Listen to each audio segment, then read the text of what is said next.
we're going to do is called a McGill Curl Up from Stuart McGill. He wrote Back Mechanic.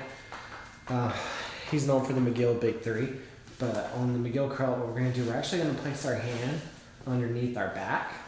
Okay, so it's like right in the swole, so we're the big part of the arches. So what we want to do is we want to crush our hand the whole time, okay? And what you want to think about is, you want to think about bringing your vertebrae off the mat one at a time.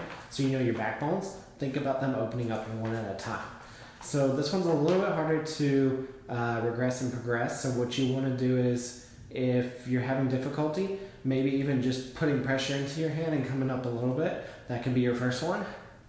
Okay, and then your progression would be bringing up just a few, and then your advanced version is going to be all the way up.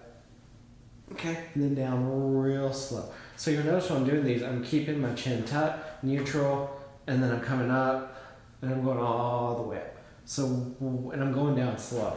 And so you notice that what I'm not doing is I'm not doing this. I'm not moving fast or jerky. I'm making controlled effort to bring my backbones off one at a time, down slow and steady.